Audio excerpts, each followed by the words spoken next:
Alright, while this loads up, welcome back, fellow gamers. This is the RatsCast. Striver here, as always, coming to you for the first time from a brand new game. Literally just released today. It is available to anyone who has PlayStation Plus, of course, as it is a day-and-date game. One of the few that's come out recently that is a day-and-date game, and that is from a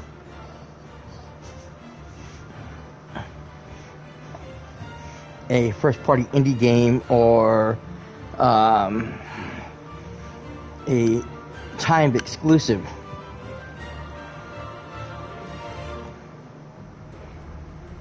There aren't too many of those around. Usually most of the first-party games or day-and-date games like this were usually ones that Sony either has an exclusive with. As young witches and wizards, we all dream about soaring through the sky like our favorite heroes. When it comes to Quidditch, we've all wondered, do I have what it takes to be the next Quidditch star?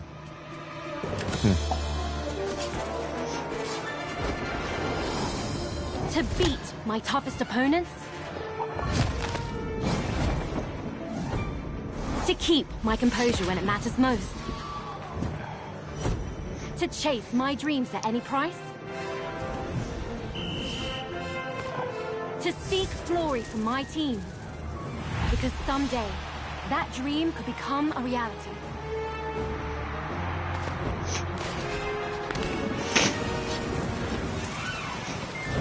And the road won't always be easy.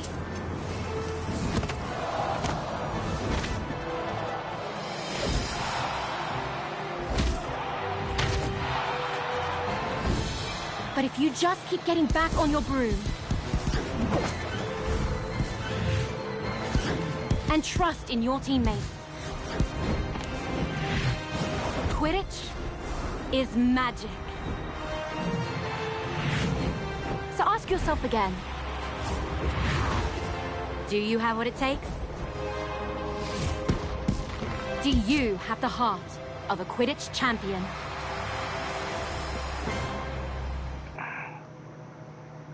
Interesting.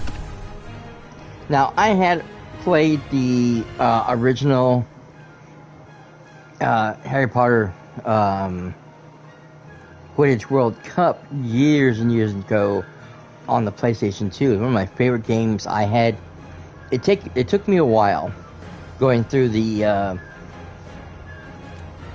beginning levels of it, because you start off as one of the Hogwarts characters. You pick one of the 4 houses and you play through the houses and stuff, and you try to get all this. So I think I played through everybody trying to get all the cards and stuff that was associated with it. But once you completed the school tournament and you win the championship, then it unlocks the World Cup, and now you can play as all of the world champions, and you visit all the different Quidditch pitches throughout the world. Some of them are really, really cool.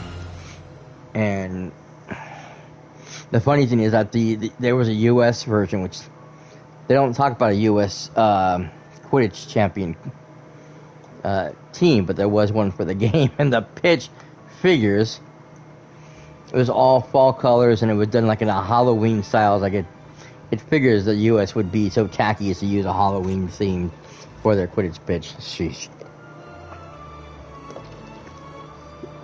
Still,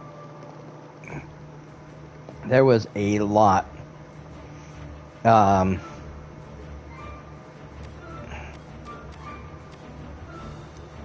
like the look at this character. There was a lot to that game. And as I progressed and went through everything and learned all the character, you know, it didn't matter what team you're on. The game played pretty much the same way. You didn't have like one team didn't have like a specialty over somebody else. It was just how well you played the game versus the AI, or if you wanted to play co-op with somebody else.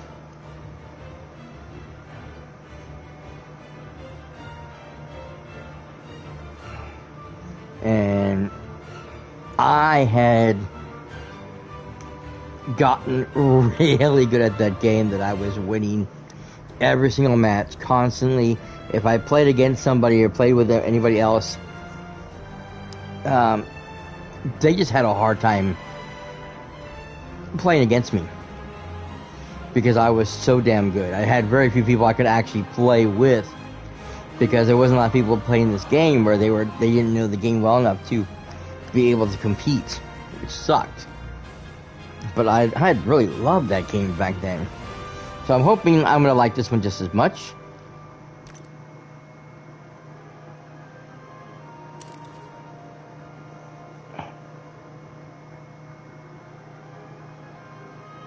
Like my mom made a sweater.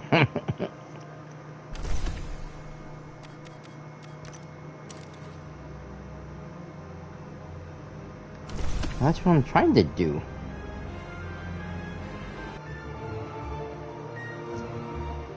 Every Quidditch champion's journey has to start somewhere. And for many, that's in our own backyard. In our minds, the garden is a grand Quidditch pitch, and wind blowing in the trees is a roaring crowd. Can you picture yourself playing among your heroes?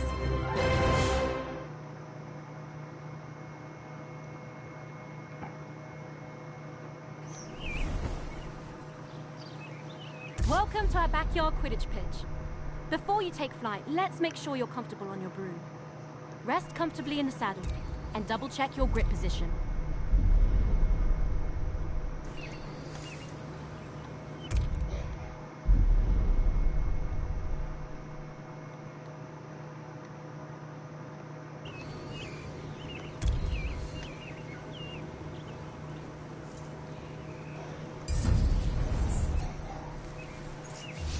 When you think up, the broom should do exactly what you want. If flying doesn't feel natural, try some adjustments.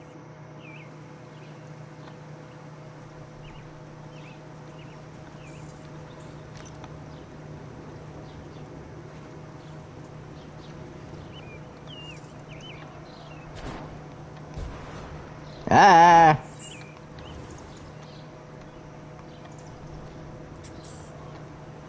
Dang it. Ah, that sucked.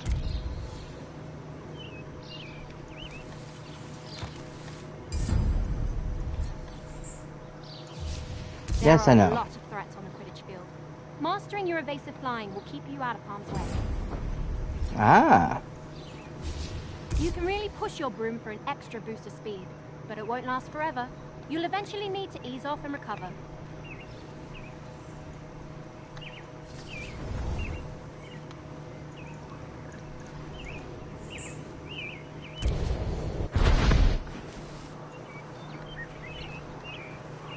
I see. I think you're ready for something a little more advanced. Drifting will let you fly in one direction while looking in another. I use it all the time when lining up a shot on the goals. Not bad. Interesting. Looks like you're getting the hang of it. Definitely better than Neville's first time on a broom from what I heard. Here's a quick challenge to really see what you can do. Yeah, god damn it.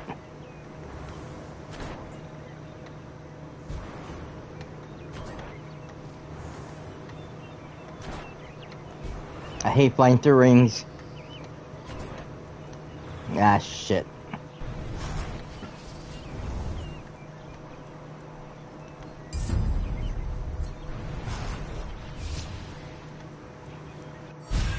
There's no rush to move on until you're comfortable. How are you feeling on that broom?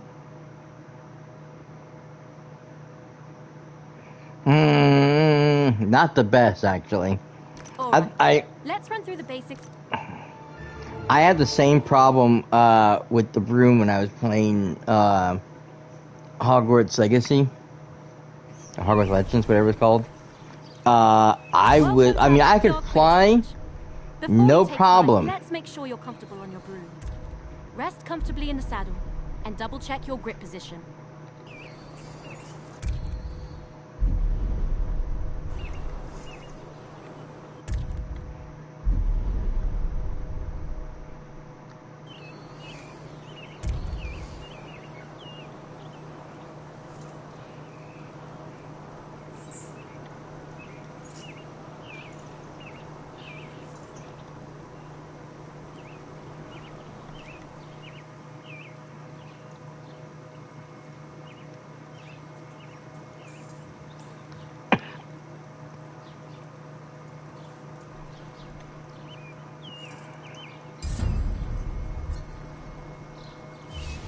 When you think up, the broom should do exactly what you want. If flying doesn't feel natural, try some adjustments.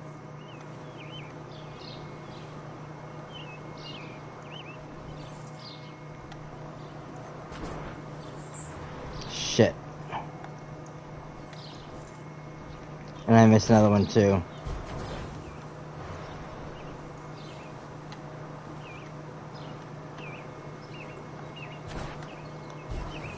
Shit. I'm always missing these things.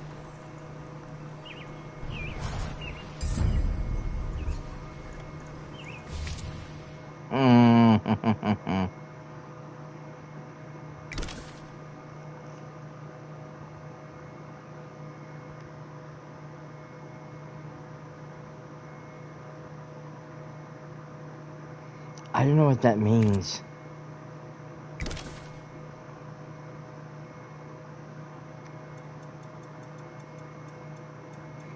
I'm gonna bring down the sensitivity a bit, maybe see if I can change a few things.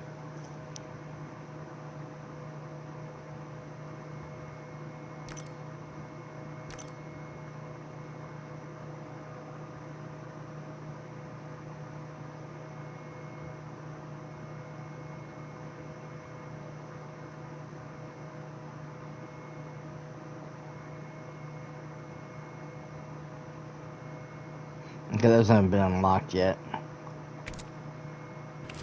There are a lot of threats on the Quidditch field.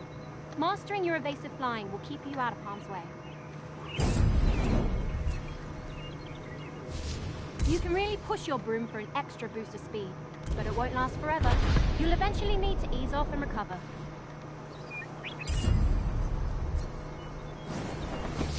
I think you're ready for something a little more advanced.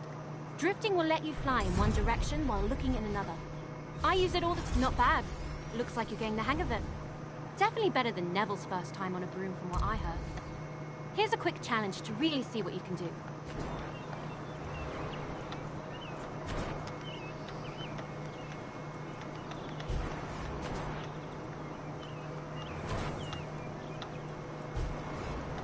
Shit. Ah, crap. I still missed a few.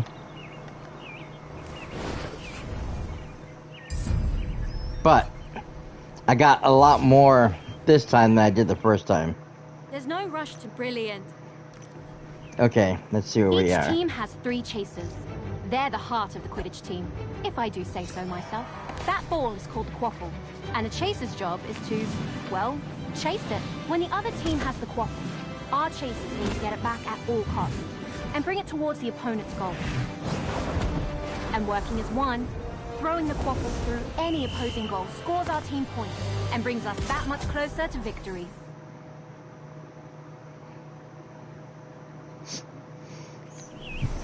Okay.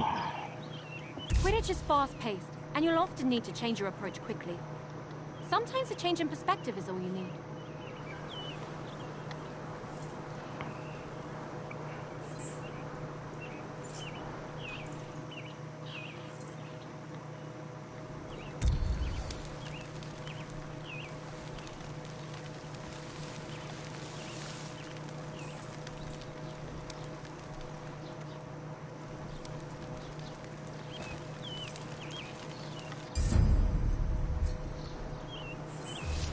As a chaser, your main concern is the quaffle.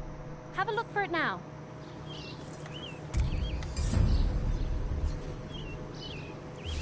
Quidditch is first and foremost a team game.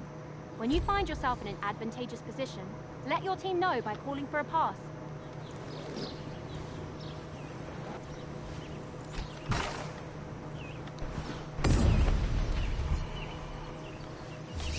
Now that you've got the quaffle, don't forget about the rest of your team. Individual talent will only get you so far. The truly great chasers know they need to pass to their teammates. Okay, where's... And how do you pass?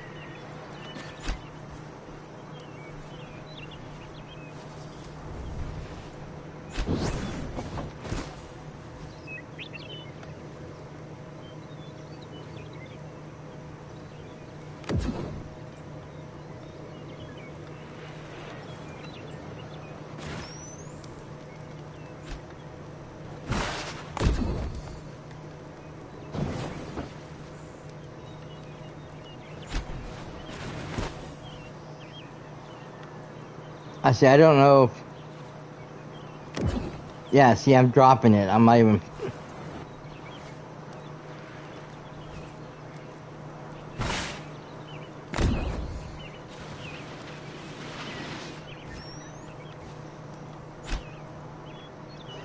See, I'm not seeing where she's at, so I can't...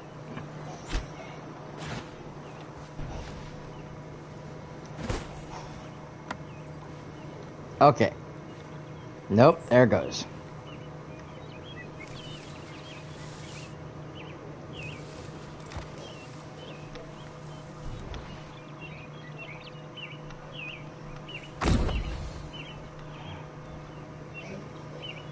This is a lot harder than it looks. There it goes. Okay. Shit, now she moved.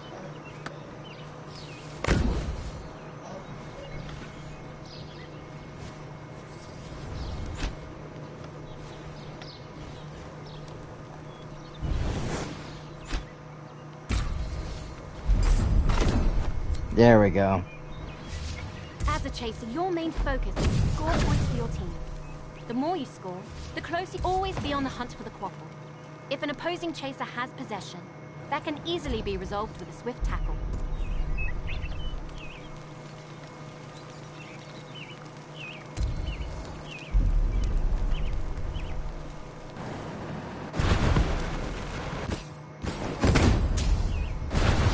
Impressive work so far. You've proven you can score on an empty goal, but they won't always be undefended. Let's see if you can slip one past a keeper.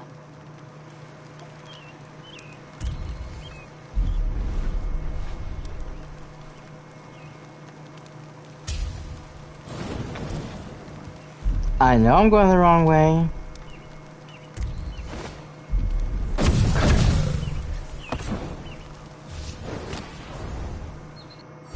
That about does it for the chasers. Are you feeling ready for a warm-up match? Not really. This thing is a lot harder than it looks. The first one was a lot. I'd say it was definitely a little more simpler in the gameplay. I mean, you still had to like throw the ball and do this and do that, but it was like it was a little more. I don't want to say on rails. But it definitely was a lot easier playing it because when you usually had your teammates beside you, close by, you could see them. It was easy to throw the ball at somebody because usually if you threw the ball, 9 times out of 10, your other person was going to catch it. But there was always the opportunity for the other team to catch the ball if they were in the area. So you had to be very careful what you threw. But this one just seems a lot more difficult. There's a lot more precision in knowing where to throw the ball. And, what... And, and where your teammates are. We're going to go ahead and try this, but yeah. I was hoping you would say that. I think I'm in for a serious beating.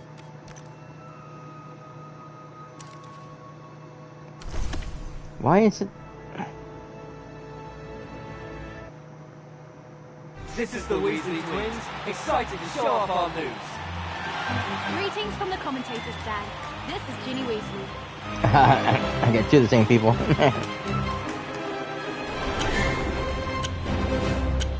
The quaffle's up.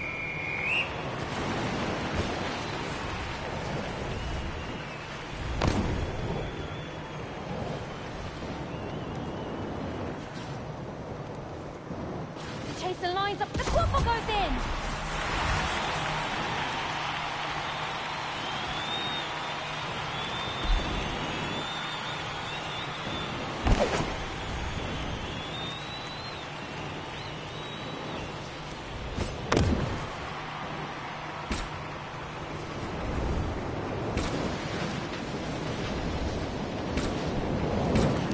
That's a pass to a teammate. And the chaser tie the game. Shit.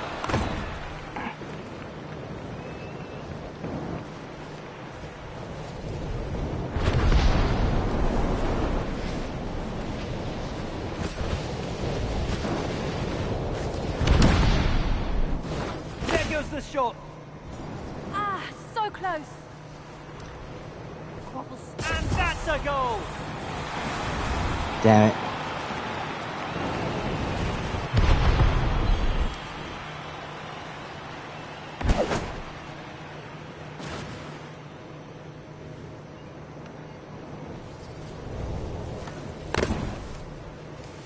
What a great pass.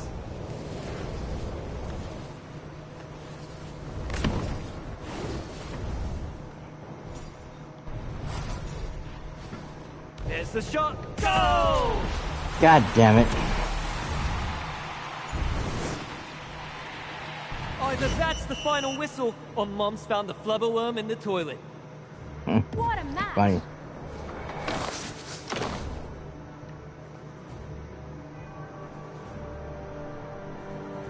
Okay, that was a disaster. Wow.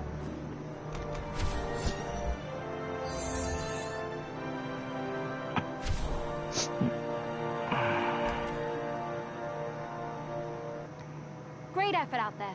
They may have won this one, but I bet we'll get them next time. Shall we challenge them to a rematch? Or are you ready to learn more about Quidditch? All right, the lesson continues. The keeper adds a lot of depth to the game. So let's add one now. Oh, and I think my brother Ron will be the best person to fly you through this role. Have fun!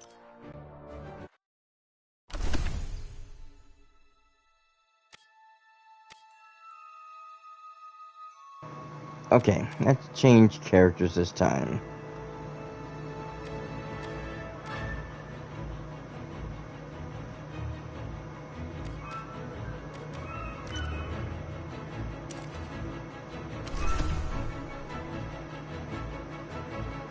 Quidditch would be rubbish without the keeper guarding the goals. A good defence can make all the difference in a match. Your team's keeper has one very important job: stop that quaffle from going through any of your goals. Being a good keeper requires the tactical mind to predict where the quaffle will be shot and the agility to stop it. With their vantage point, a keen keeper inspire and guide their chasers as well. It may sound like a lot of responsibility, but nothing beats the feeling of single-handedly saving a goal. Now, the Quidditch World Cup did not have a keeper role. You barely played as the chasers.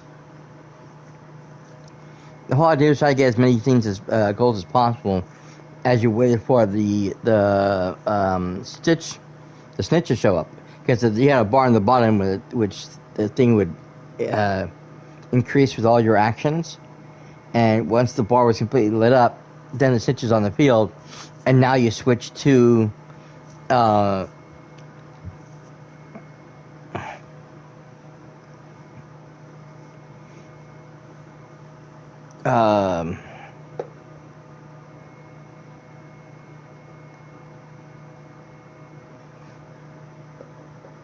forget what the name of the role is now, but yeah, you switch to that role, and you would chase down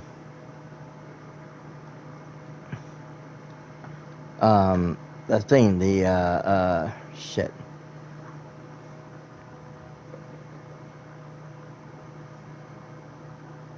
You chase down the snitch trying to catch it, and from that point forward, you're just following the rings, or flying through the rings, trying to keep in pace with the snitch until you get to a point where, if you hit enough of the rings correctly, follow it close enough, you had the chance to grab the thing. You get close enough, and it tells you to grab.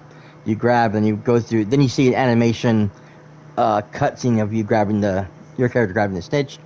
You know, game over. Blah blah blah blah. And it was a much simpler game. It was a lot of fun. This one is so much more complex. Chasers can play a decent defense, but to properly guard the goals requires a keeper.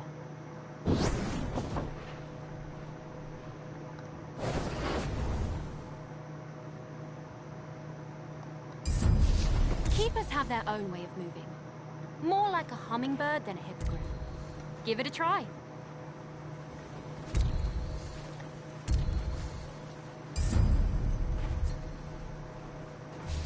Diving is an important skill for a keeper to learn. It lets you move quickly and accurately between the goal rings.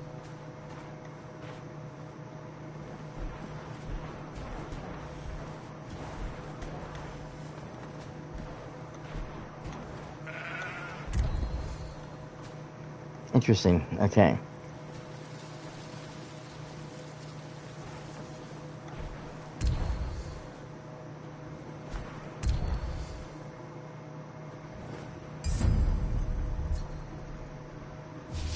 As a keeper, it's important to know where the quaffle is at all times.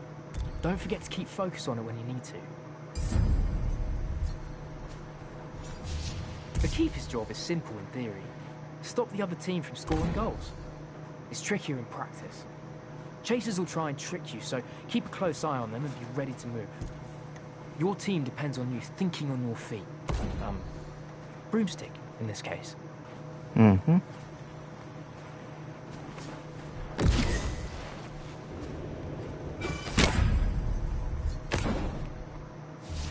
Oi! Don't doze off back there. You've still got a team to help. From here, you've got the best view of the happenings on the field. Show us your leadership skills and give your team some guidance.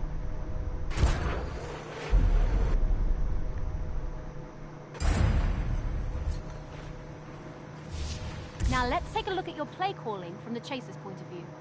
Flying through auras will give you a speed and energy boost.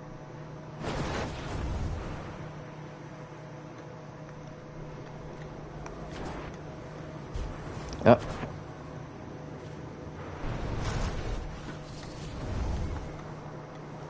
Dang it, that one ring showed up at the last minute.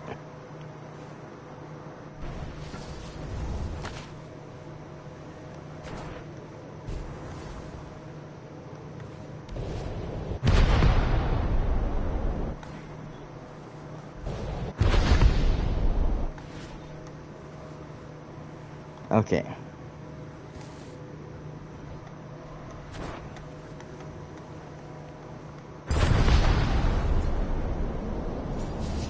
Keeper's kick is an indispensable tool.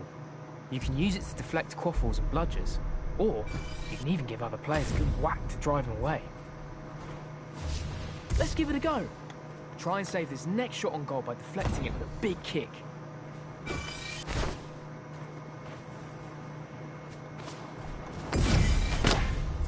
Oh, I didn't do it. That's about all you need to know as a keeper. Are you ready to play a match with proper defense? Not really. Brilliant. Okay, I gotta remember. Oh, shit. I don't want to go forward. I want to go back and forth. Commentator's stand. This is Ginny Weasley.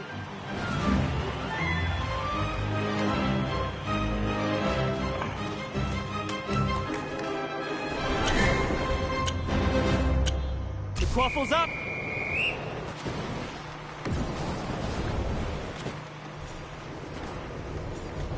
The chaser lines up the shot And it's in. Shit.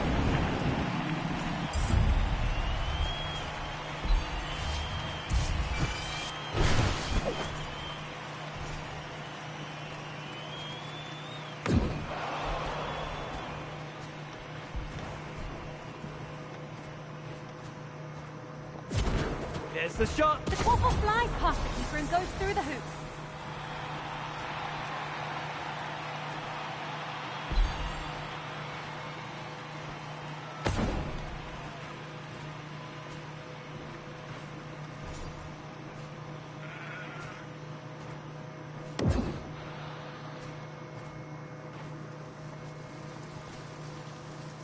There goes the shot.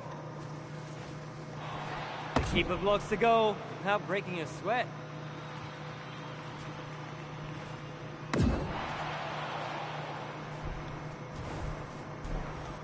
quaffle soars. And it soars through the goal. This match, like Mom's dream of us working in the ministry, is over. This has been Ginny Weasley, previously of the Holyhead Harpies, and now esteemed Quidditch commentator. Okay. I didn't have to do much because the time I was supposed to be a keeper, I wasn't there because I was playing the other character by mistake. That was a great match. Offense and defense are both crucial on the Quidditch pitch. Now, shall we move to the next lesson? Brilliant. Let's move on to the roles that make Quidditch truly unique. Starting with the beater. Better find someone fearless for the job. I know Fred has been giddy to go over this bit. Or was that George? Like, you can tell the difference between one or the other.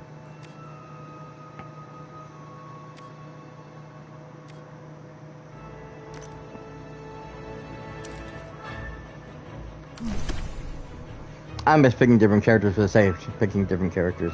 And we're being attacked by bots again. You either love them or hate them, depending on which side of the bludger you're on. What are bludgers? They're iron balls that are fast, aggressive, and enchanted to knock players off their brooms. A beater's job is to use a bat to drive those nasty buggers away from your team.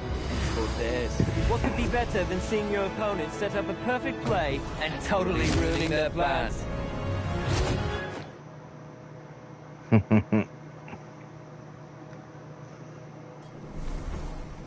Okay. The Chaser isn't equipped to deal with bludgers.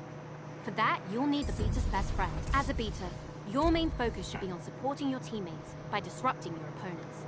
And that all starts with a bludger.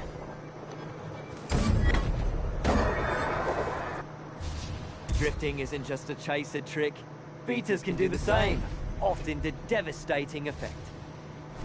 Quidditch is an incredibly physical game. Every hit will knock you off balance. Take too many hits, and you'll be tumbling off your broom.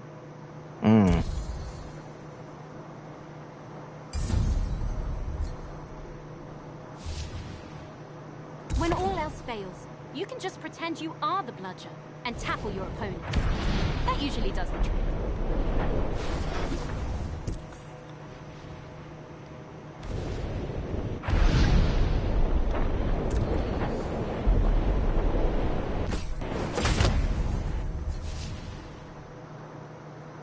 Alright, let's put all this practice into play.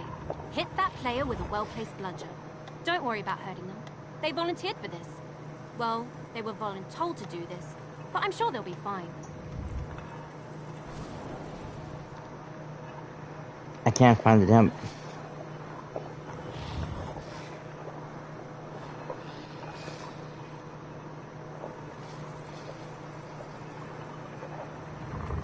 There it is. I see it for a second, and then it's off my screen again.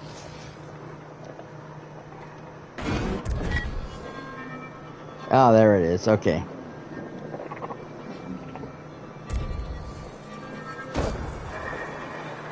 Shit.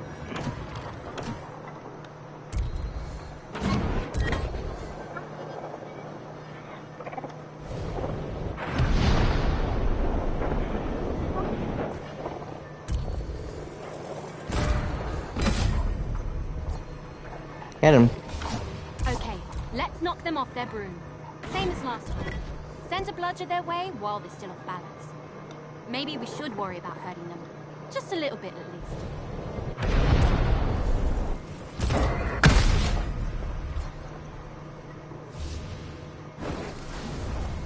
Spectacular! Fred and George would be proud. Now take what you've learned and master it. Knock everyone on the field off their broom.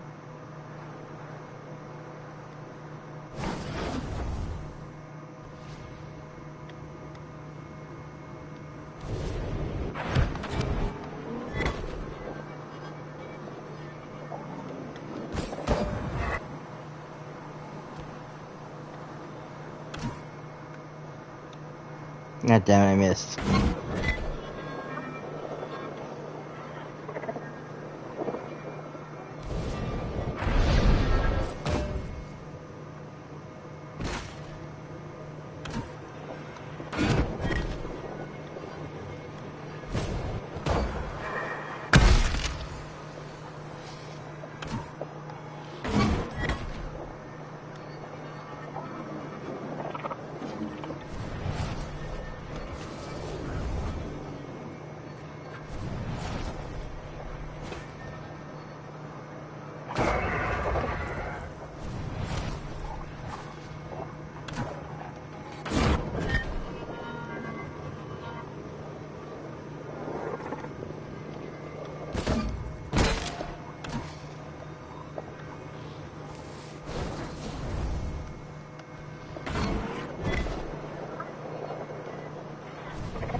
Nice. Okay.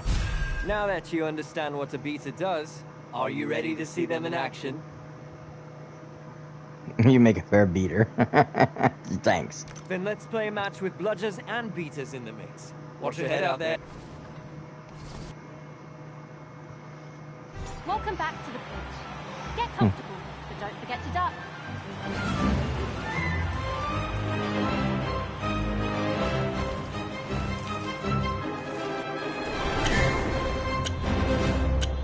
The quaffle's up.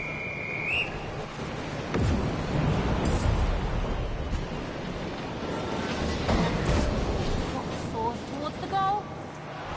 Nice save.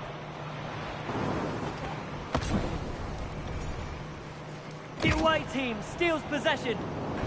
What a great pass.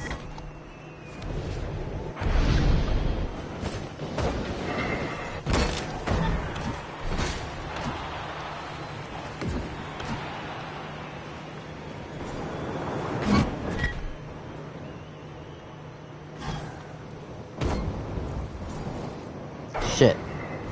The quaffle is loose. There's the pass. There goes the shot. Goal! Damn it.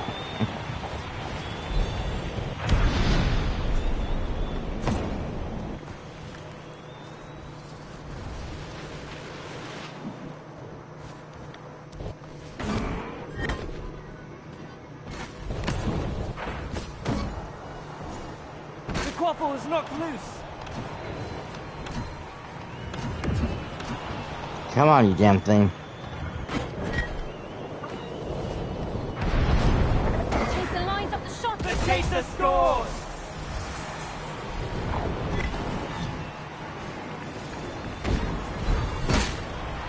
Shit.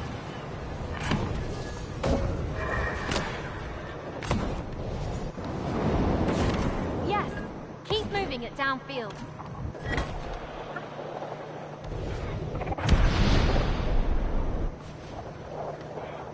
There goes the shot.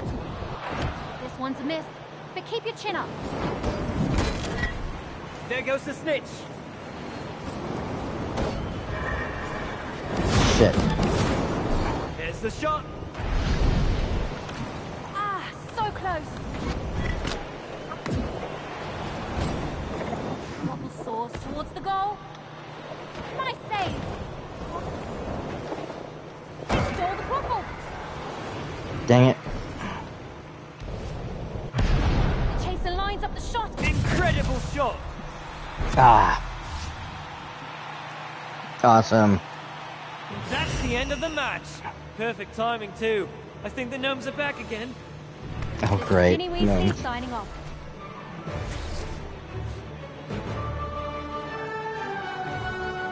Okay, that was actually kind of fun. The beaters is a little bit funner than the chaser. Chaser is, God, it's so complex. And again, I'm not really sure about the keeper because I really didn't get to do anything in that match because the team had everybody on the other side of the map the entire time scoring points. I was nowhere near me, so I didn't have a chance to work with that. Phew, nothing like dodging bludgers to get your adrenaline going. How did you fare? No broken bones or brooms, right? Should we play another match before we bring the snitch in? Then that means we're ready to learn the last piece of the Quidditch puzzle. The Seekers and the Golden Snitch. I'm not a bad Seeker myself, but I wasn't the youngest Seeker in a century. So, I'll let Harry handle this one. Okay. So who should we pick for this one?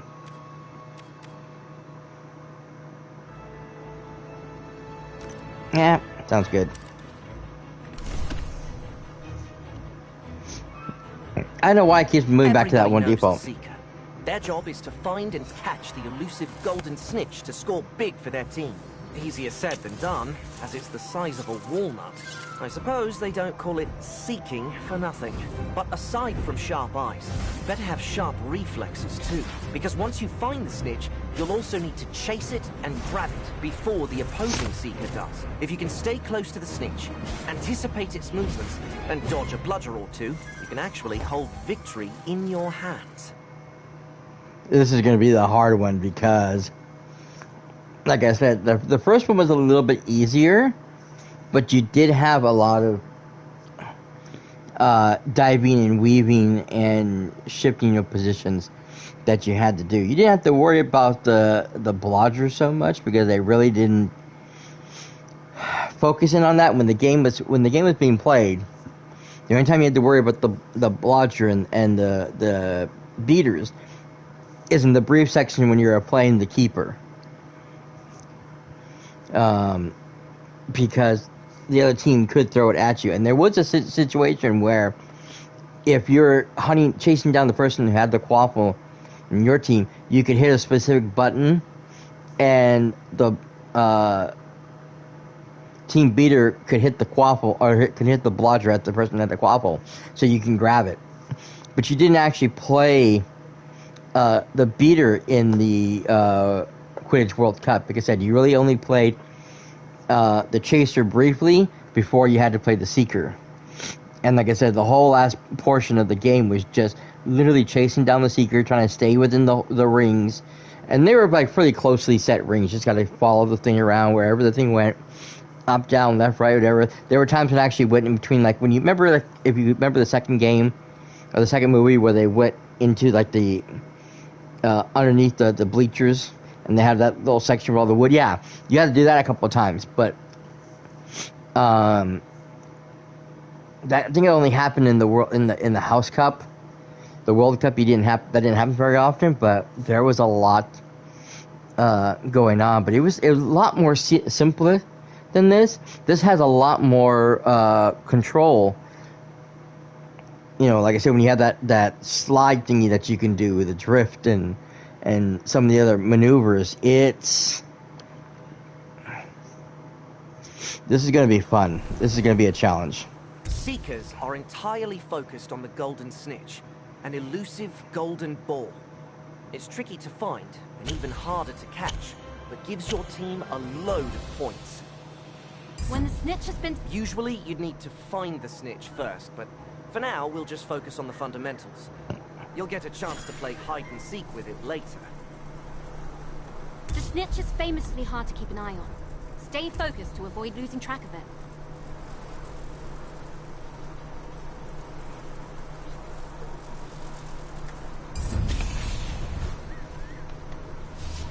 Keeping up with the snitch can be difficult, but using those gold rings will let you fly faster for longer. Shit. Seekers need to be quick and agile, making tight turns at a moment's notice. Drifting is an excellent way to make those tight. This time, you'll need to find the snitch yourself, and quickly too. You won't be the only one looking for it when we're actually playing. Keep your eyes open for a glint of gold. Listen out for the flitter of its wings.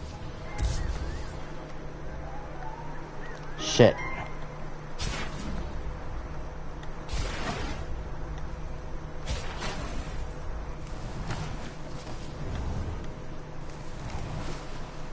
There it is. Lost it for a moment. Shit.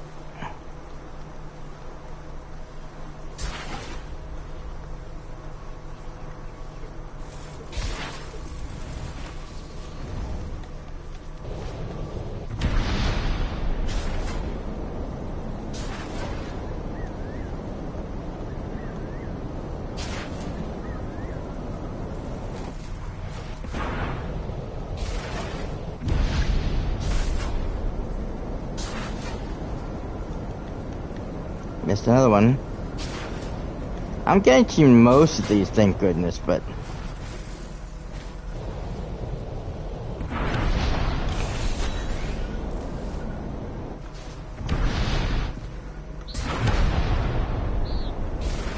You're almost there. Stay close to the snitch and keep it in your sights. Grab it when you're ready.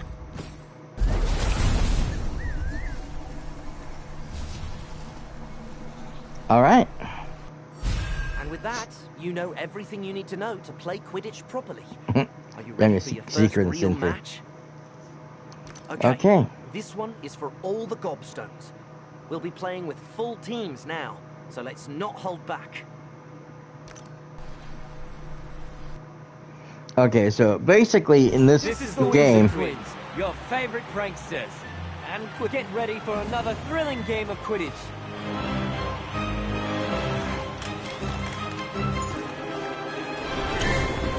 I can switch between characters. Let the fun begin. There's a pass. There's the shot. And it's in.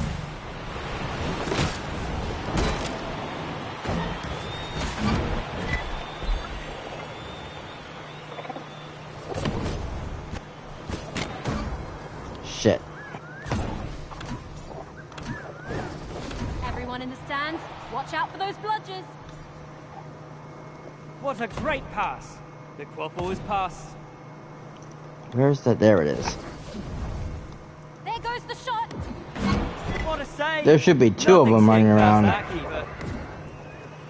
I don't know why I did that.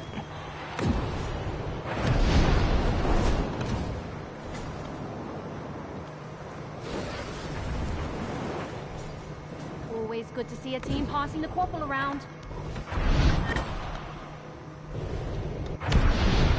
Quaffle soars towards the goal. Nothing's getting past these goalposts. Shit.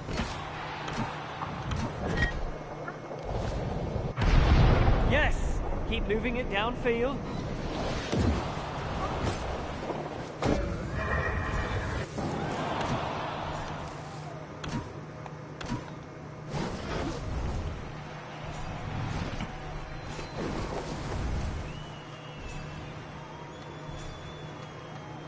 There goes the shot, and the quaffle is in.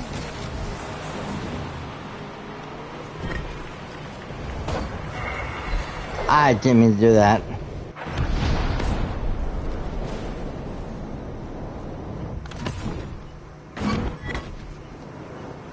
The away team steals possession. We have a player down. The snitch is on the field.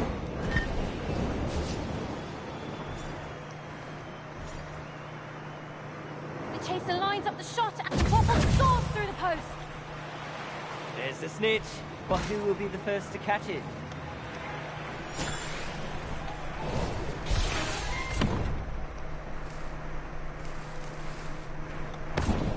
The beater knocks their victim. The beater made short work of that player.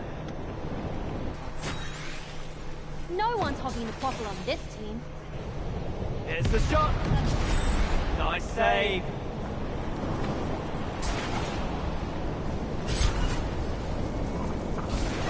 The seeker is halfway to catch the snitch. No one's hogging the quaffle on this team.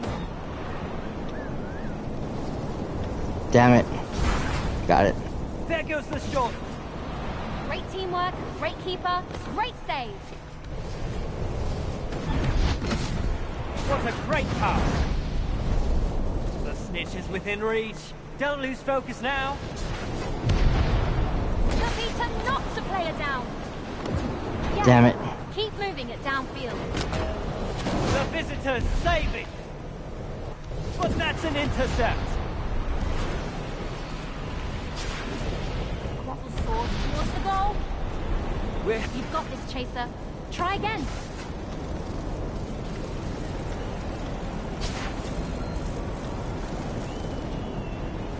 the chaser passes.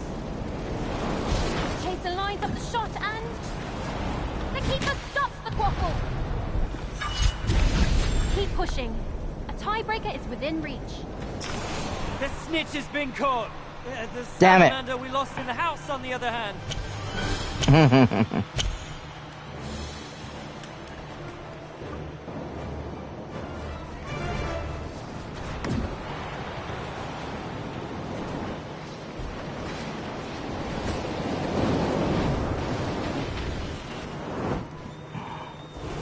That's the time, and it soars through the goal.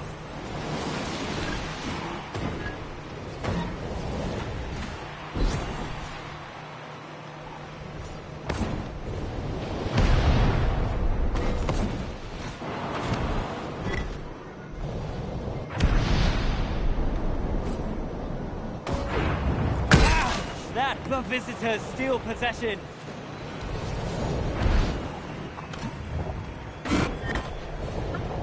Great pass.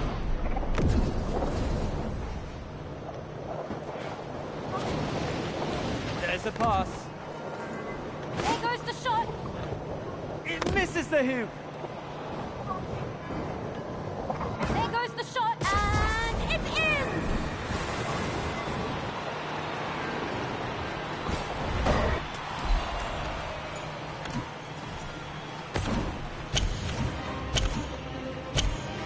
There goes the snitch.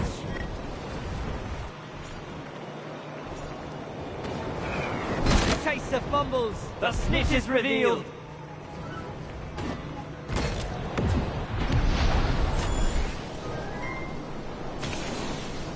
The chaser lines up the shot, and what a save! Nothing's getting past I guess that. I just gotta keep trying until I get the snitch. There goes the incredible shot. Almost there, Seeker. Keep it up. The Seeker is halfway to catching the snitch. Problem is I lose it when it changes directions like that. Only a minute left in the game. There's the shot, This keeper is on fire. but the visitors intercept it. That snitch is so close to being caught. Nice save. The beater's target is the chaser passes. There's a pass. That's a pass to a teammate. There's the shot. This one's missed, but keep your chin up.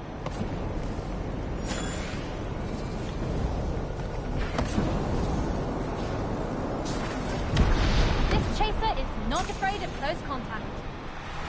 Harry Shit. Potter makes catching that snitch look as easy as getting under Filch's skin.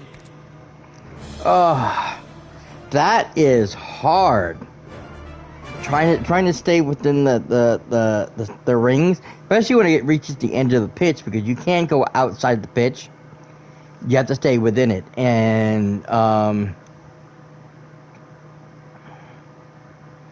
don't remember if the original game you could go outside the pitch or not. I think you could make, if you had to make a turn and go around because the blodger went outside of it, you could go outside the pitch, but you didn't. There was still an area where you couldn't go outside, but the blodger, the snitch itself never went along the edge like this one does. It doesn't reach that point, so it makes it a little bit more difficult because it's harder to maneuver, because once you hit that thing, trying to make that turn quickly is a little more difficult, and I keep forgetting to do the slide.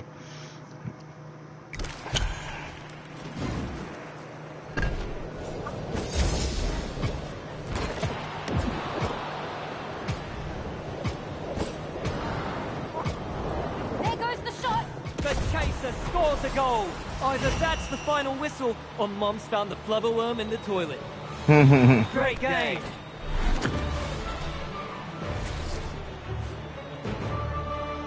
Okay, well, technically I didn't catch the snitch, but oh well.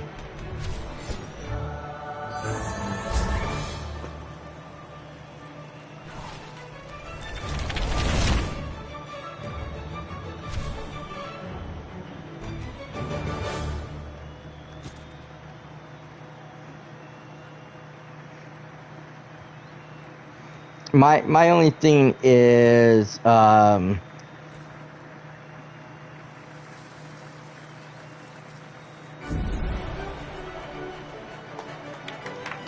when you're playing the game, do you have to play all the parts? Or Now, can you only play the that's one? Quidditch. The speed, the teamwork, the danger. It's all so thrilling. A resounding victory. I don't think any of them saw that coming. You've really earned our illustrious Garden Cup. Interesting. We found some spare brooms lying around if you wanted them. Gave them a quick dusting and everything. They may not look like much right now, but given some time, I'm sure you'll be able to unlock their true potential.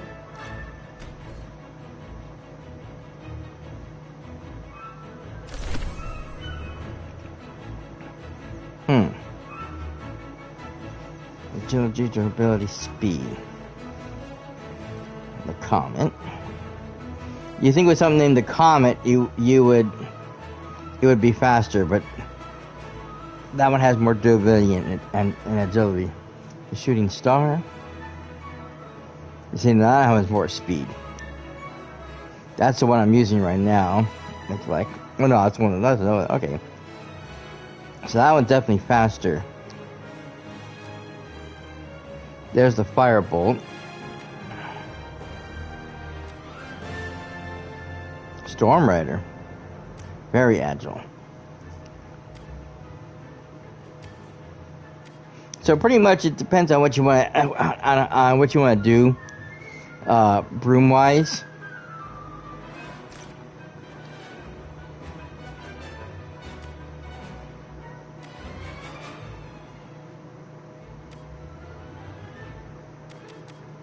I don't know. I think speed and agility, how agile it is probably the better versus durability, because you have to be able to move. Yeah, sure, you would, it might break a little sooner, if you get hit by the beater, and you just gotta try not to get hit by the beater.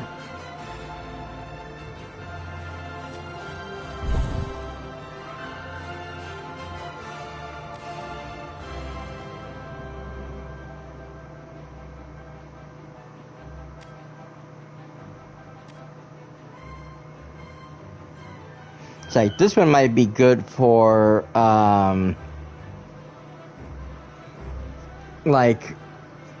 wait a minute. This one right here is basically your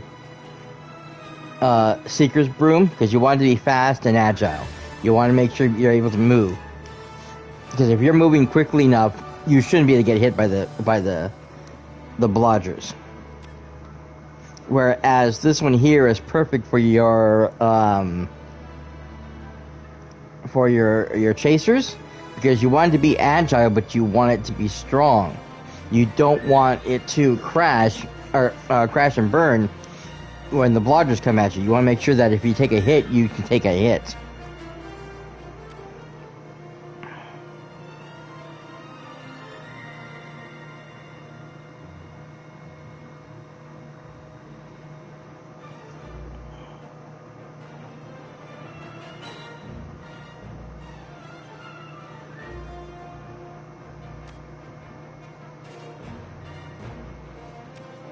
I don't know if you want speed for the beaters or not, because speed is not really the key. Because you're trying to hit your other targets.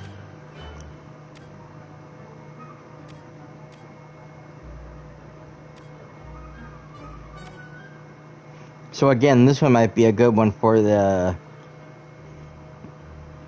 beaters as well, because again, you want that durability so that you're not getting hit by the blodger by the enemy's team, but you have the mobility to turn and change directions in order to keep an eye on your target so you can hit your enemy.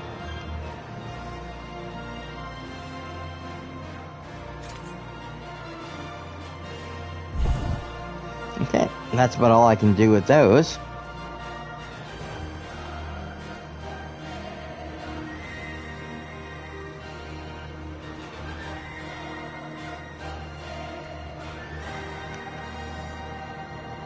Okay. Oh, so he's the other. So I have my own set of twins.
Oh, that changes the color of the number. Aha.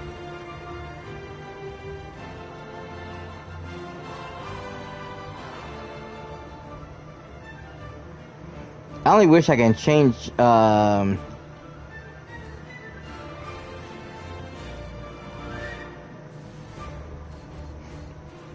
have way too many, I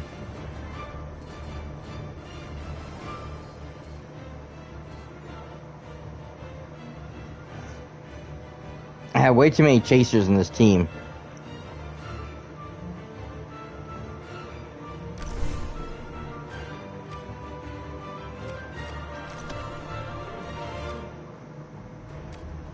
Actually, no, I like the way he looks, but, like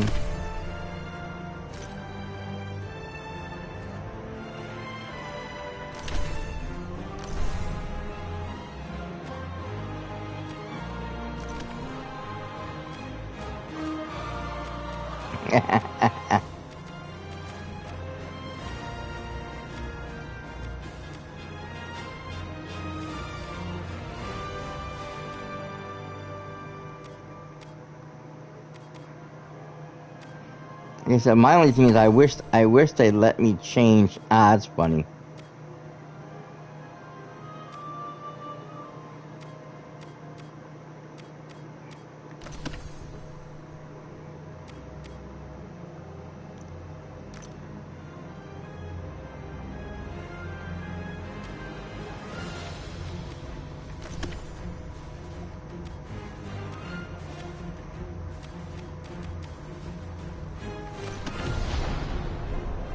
Oh, that's kind of cool.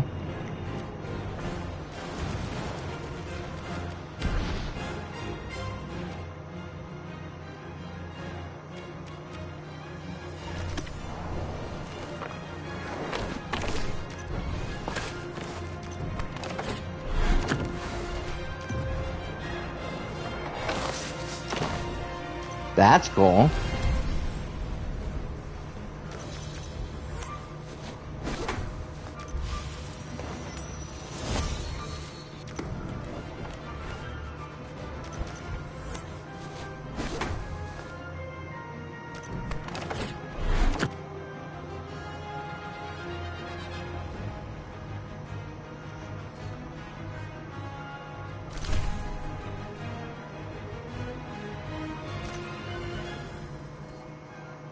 But yeah, they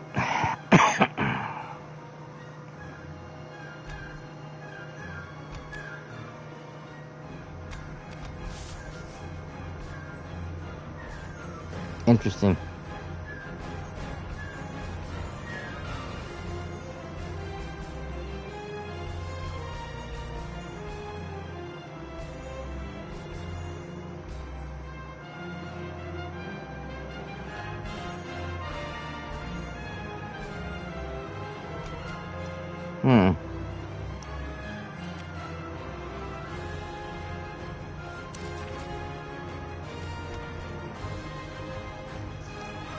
But yeah, they won't let me change the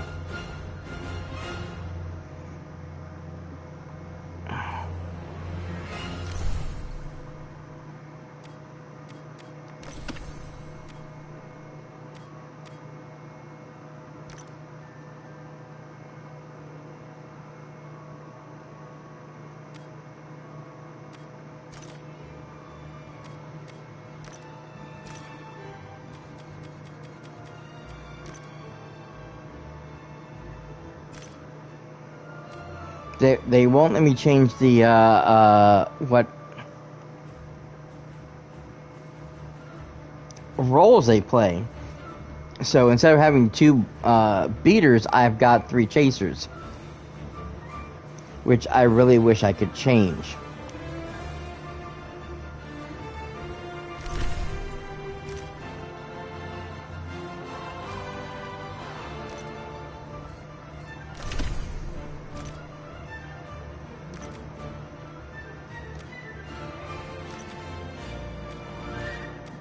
Hmm.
Oh, wrong thing.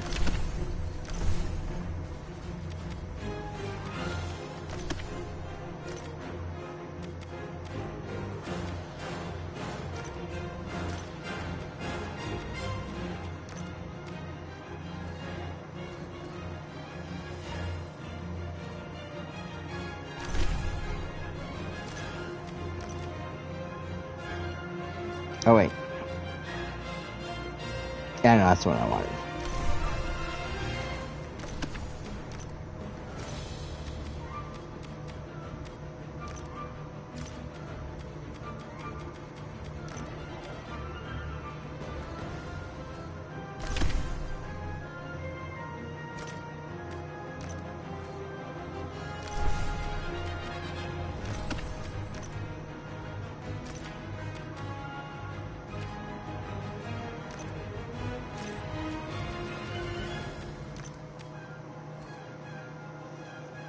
There we go.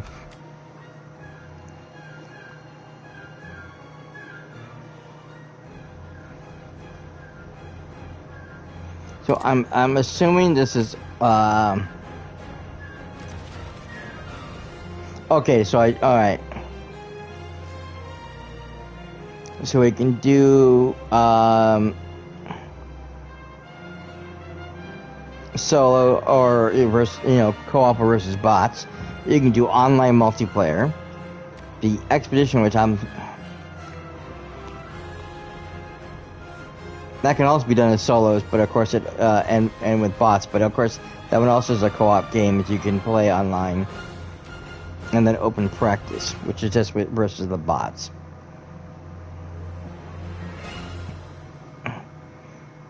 Like I said, I just wish I was able to change one of the characters so I could have oh.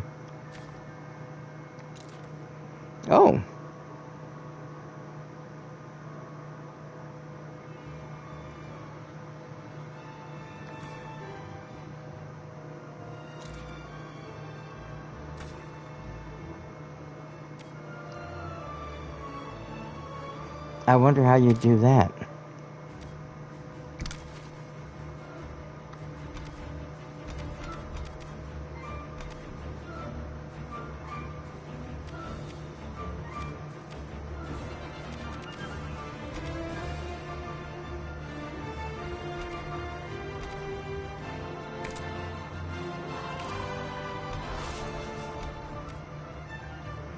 Ah, okay. Yeah, weekly challenges.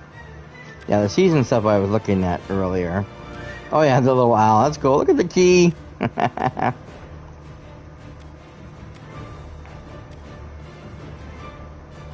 Oh, that's a currency. Oh. Okay, that helps you level up your thing, Moonstones figures. Clean sweep. I wonder what the gold is for.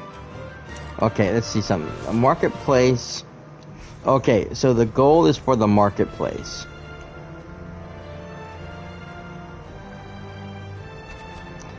So what's the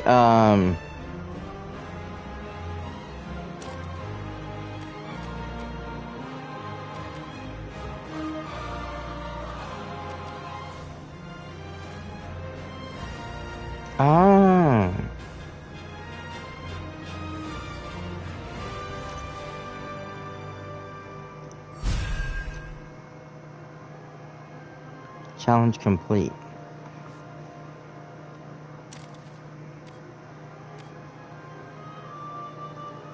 Okay, so I guess I had got these two because I have, I'm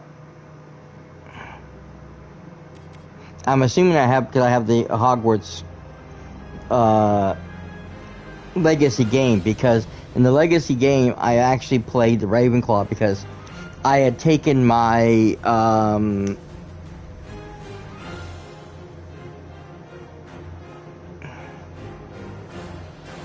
my Potterverse character that I have online, and I had linked Legacy to the before I bought it, but I linked the Legacy to that account so that when I started the game, the first thing I had the option was to play my character from Legacy. I mean, on Legacy from the Potterverse. So he was a Ravenclaw. I'm kind of upset with that too because the originally when I signed up for that years ago when they first came out with it, I was a Hufflepuff.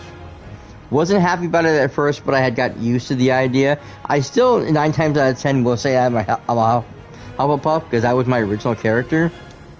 But like I said, I had to change everything because when I went to go log in, they made me do everything over again. So I had to change my wand change, my Patronus change, on top of the house. I was not happy because I had everything already set for my Hufflepuff team, or from Hufflepuff. So, I was thinking about playing Hogwarts Legacy because you do have the other 3 houses you can play through. And I wasn't sure if I wanted to do the Hufflepuff or not because, apparently, there is one quest that has 4 separate endings. Depends on which house you're in, because you go about things differently, and it has to do with a character named Jackdaw. You either learn about I think for my character in Ravenclaw, I talked to the guy in Ollivanders, and he wants to find a missing wand that this guy stole. There was like Ollivander they're very possessive about their wands, and it was one that was a legendary item.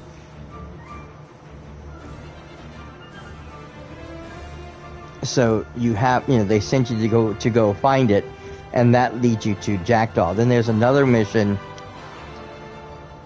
I think it's with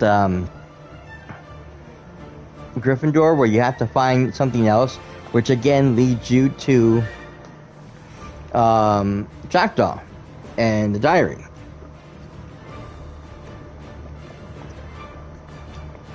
Almost every single one leads you to the cave where he died, or to the character, but like some of them take different detours. The Slytherin, you end up helping I think one of the teachers or somebody, but you end up going into Azkaban to do part of that mission. So it's said, so each one has a different little what have you, and ends in a different ending because it depends on how the circumstance goes. And it's a lot of fun. And like I said, I think the Hufflepuff one, if I remember correctly, is the one that's what they consider the better ending, because once you know the other 3 endings, I mean, this one pulls together kind of all 4 endings into the one iconic, and you understand all of it now because it's like the completion. So, but still, but yeah, that's what this is for. That's the ancient magic symbol from the game.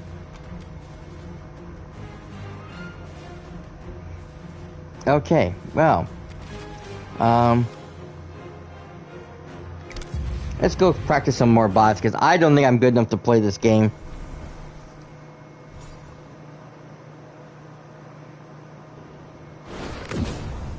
Oh, I can't switch, dang it.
Shit.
Shit.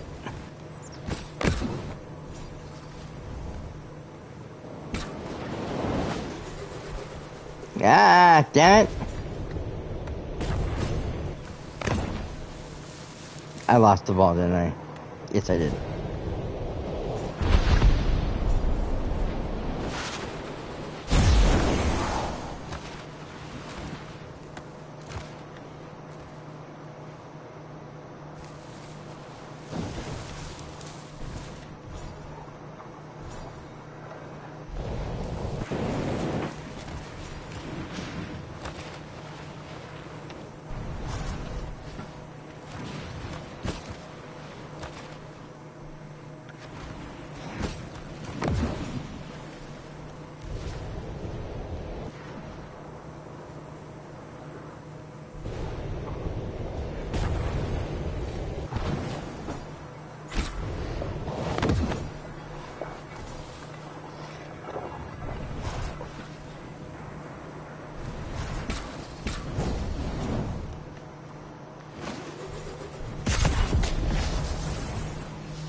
So I don't have the two.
There's the damn thing.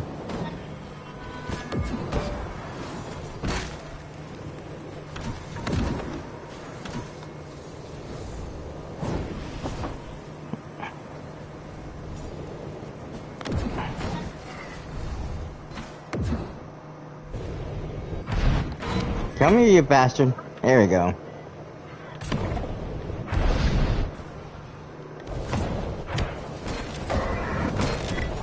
Nice.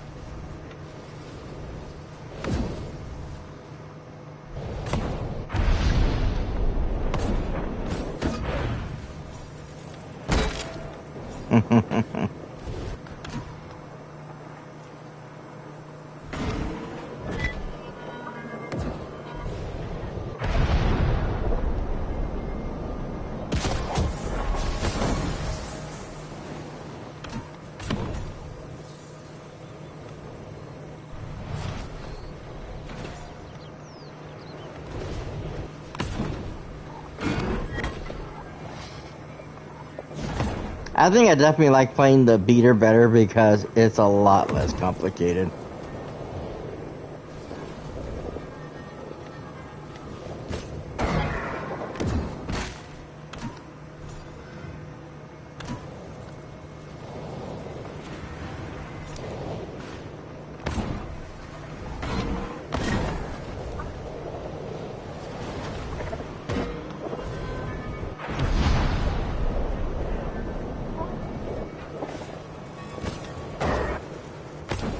Damn it.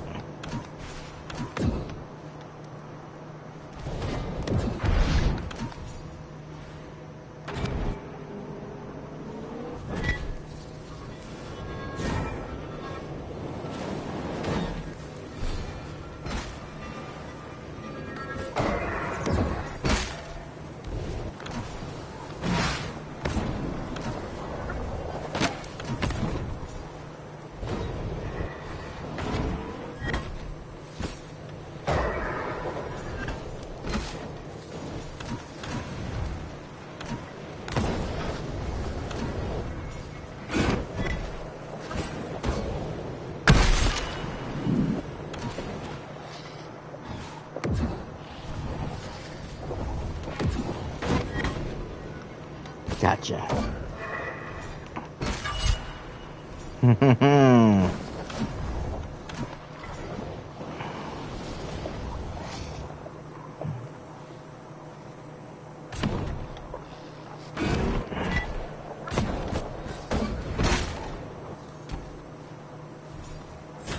Of course, the Seeker's the one I should be working with because that's the hardest one to play.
Got it this time. Wow.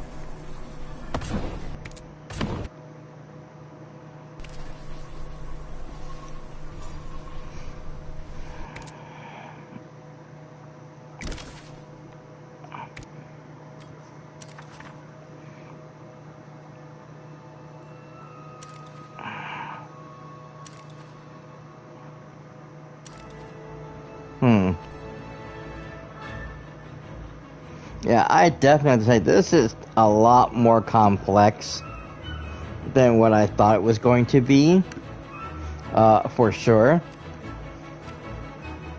It looks like you can have up to 3 friends.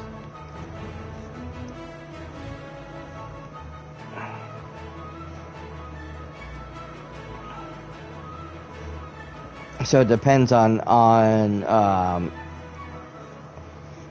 who you want to play.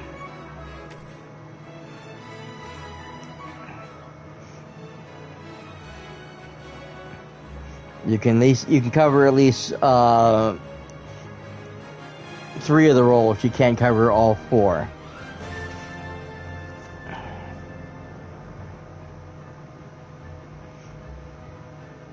I definitely imagine you'd want to have somebody who is playing Seeker,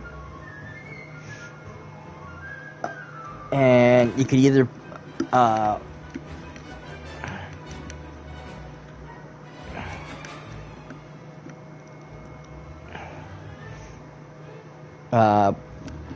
play Seeker and have 2 chasers and hope that the AI does well enough with the Keeper. You don't have to worry about it. Or, and I can, as far as I can tell, because every time I played the chasers, I mean the beater or well, any of the other roles, the AI chasers usually did fairly good on their own, at least against bots. How this works against a full team, actual people, it's going to depend on what the other team is playing. What the live people are versus the bot side. But I imagine you can constantly change between roles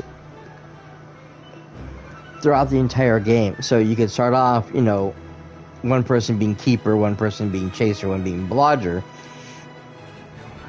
Not blodger, I mean beater. And then when the snitch shows up, then one of the 2 roles can switch over to snitch, probably the beater. Because unless the other person is going to keep the beater, you don't have to worry about it as much.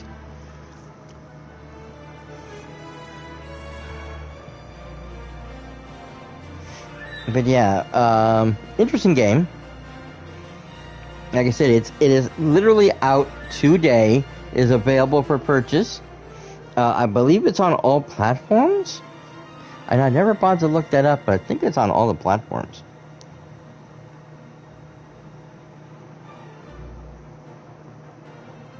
I'm gonna double check really fast before I say anything more, because... Oh yeah, no. Yeah, it is basically on Xbox S, Xbox One. It's on PC, of course. I imagine it's Steam. I don't know if it's on Epic or not, because they don't say which version is on. Yeah, Steam. It is on Steam.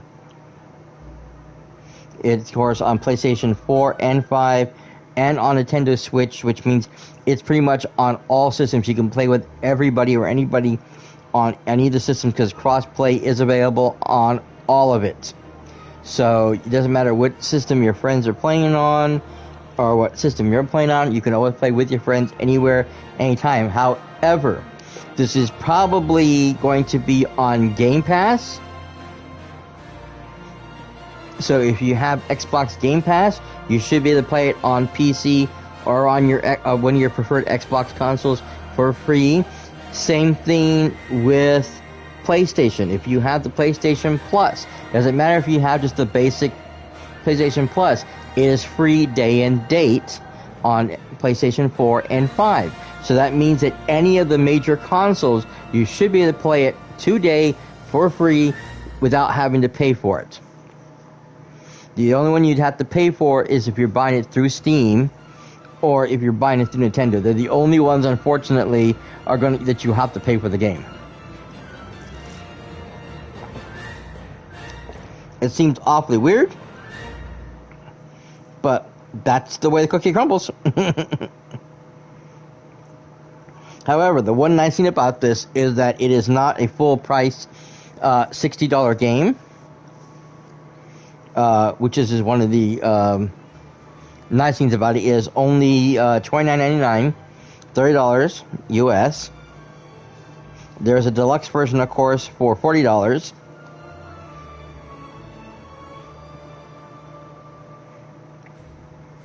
But other than that, yeah, it is a free-to-play game pretty much right now for PC or for Xbox and PlayStation.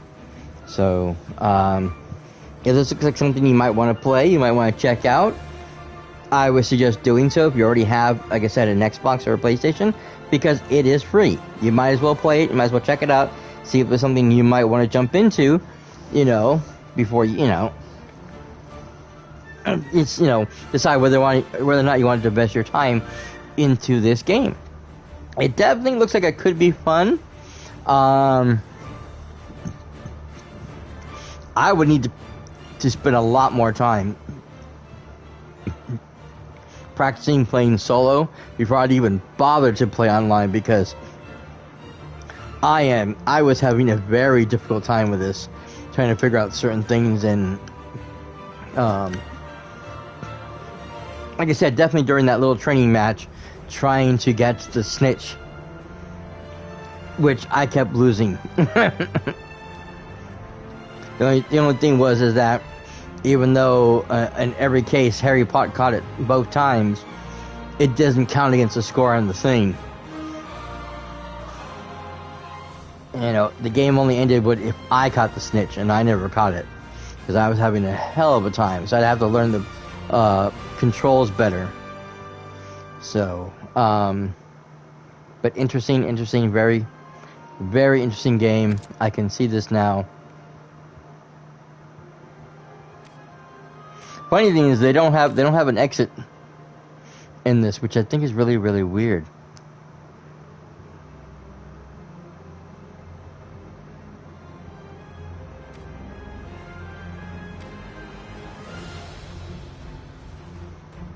I guess I'll just have to close it naturally.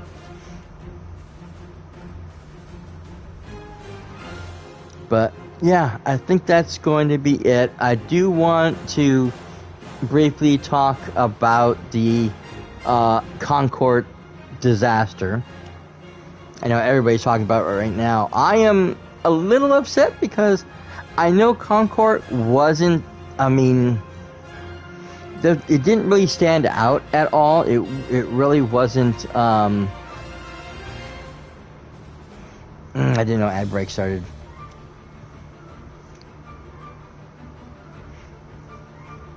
I know a lot of people, they had problems with it because it wasn't anything major. The characters weren't that creative, or they didn't stand out at all. 9 times out of 10, the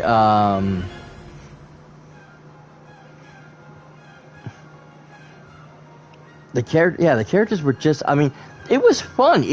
They had some good gameplay. It was a quality shooter. Running, I remember someone saying how the running was seemed like a little sluggish.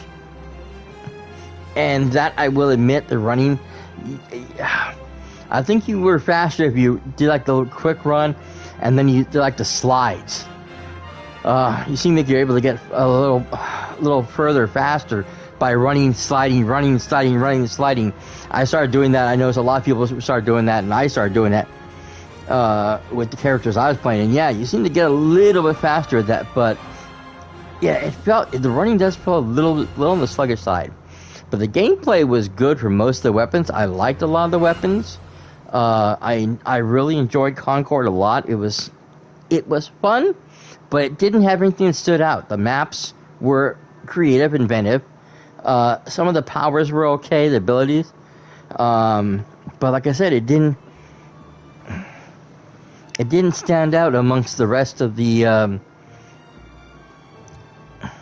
hero shooter, arena, combat,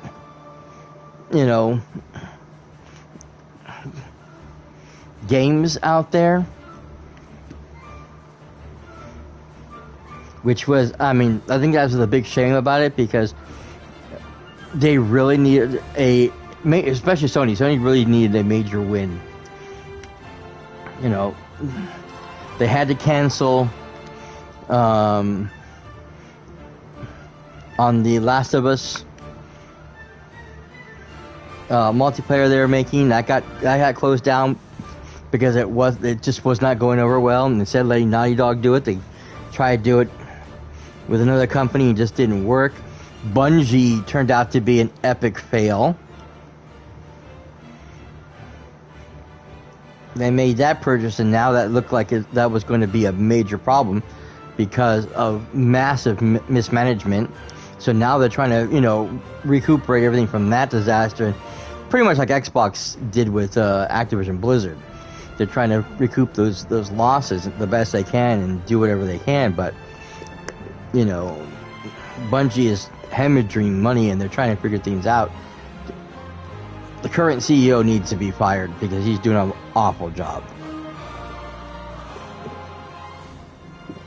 I think he's doing I don't think he's as bad as Bobby Kotick, but he's up there. He's a bit of a problem, and a lot of the former employees really came out bashing him for being as bad as he was. So, like I said, Sony's trying to, figure that mess out, and now Concord crashes and burns within 2 weeks of launch.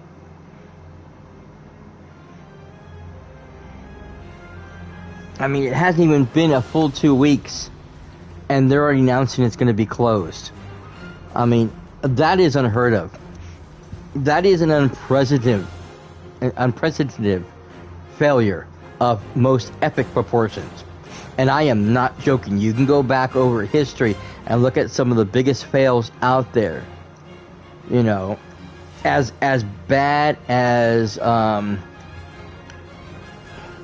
some games were. What's that one that God, what was that other live service game? I don't even remember what it was. But there have been a couple of games that they were out for a few months, or 3 to 6 months, and end up closing right away.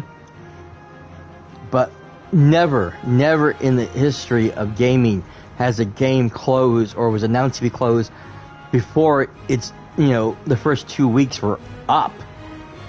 It barely launched, and already it's been announced to be closed indefinitely until they figure out what they're going to do with it. I know Firework talks about they want to try to change things, make it better for the players, try to come up with a new plan, a new situation. But with as much money as Sony has sunk into that game, and now they have to refund everybody on top of that, I don't know if it's going to come out as a free-to-play game or if it's going to have a second life. It may just die here and now. Because I don't know how they can make it any better or make any changes that's going to make this game better. But like I said, just the fact that it's being canned, as close as it is to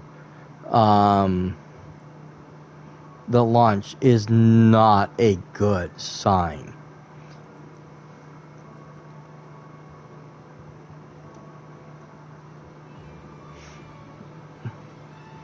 So, yeah.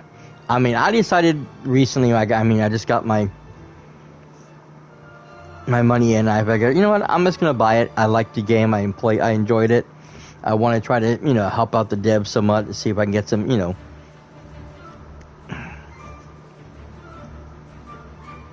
less than 700 players at launch. The most concurrent player was like less than 50 on Steam. I think most of the players were on PlayStation, but even then, there wasn't that many. You're looking at, definitely less than 100 people playing this game at any given time. That is not good. The game has been delisted on all storefronts. So, it's no longer on PlayStation. I already looked. It's no longer on Steam. Refunds will be coming across the board. If you bought through PlayStation, any of the storefronts in PlayStation, they will be refunding you your money. And the game will close officially on Friday the 6th, which is the 2-week anniversary. If you got it through Steam, Steam will be contacting players individually when their refund will be coming through. Once they are refunded, the game will no longer be playable if they get it the refund before the Friday 6th date. If you bought it through any other company, I don't know if GOG was selling it or not, you would have to go through them for the refund. And if anybody was at all bought a digital or a physical copy, you would have to go through that storefront. Whether it was GameStop, Amazon, Walmart, wherever you bought it, you'd have to go back to them to get the refund for the physical copy. And of course, once you hand them back the physical copy, you're no longer going to have access to the game, of course. But yeah, this is an unmitigated disaster. It is a shame, like I said, because it's not a bad game. It's a good game. It just had nothing that stood out about it that made it spectacular or made it fantastic. Marvel Heroes, or Marvel Rivals, was so unique, so amazing, colorful, explosive. The combat was frenetic. It was absolutely amazing when I played the difference between. I mean, I like Concord. I played it on the stream during the beta. I think I played it twice in the beta. Had a really good time. I enjoyed myself. I played several hours. How many hours did I put into Concord? Oh God, how many? Won't tell me shit. Sorry about the pause thingy. I only showed up as playing an hour since I bought the game, but I know I put in like 14, 15 hours, I think, during the beta, because I really enjoyed it. I played it off and on. Hey, T-Muck. I'm talking about the disaster that is Concord right now. But yeah, so I must have played like 14, 15 hours, 16 hours. I forget. I really enjoyed Concord. I had a bit of fun with it. Some of the characters were pretty cool to play. But yeah, it didn't, like I said, it didn't stand out amongst the crowd. People just didn't enjoy the game, and like I said, within 2 weeks. No, not like the grapes. Concord isn't as in the game. You're funny.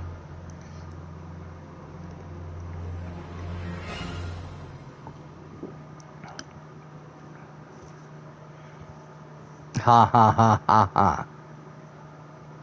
Don't give up your day job. But yeah, no, like I said, it wasn't a bad game. It's, for whatever the reason was, it just...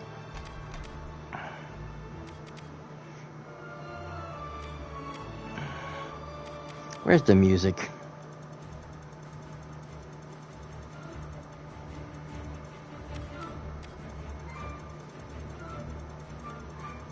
You're distracting me.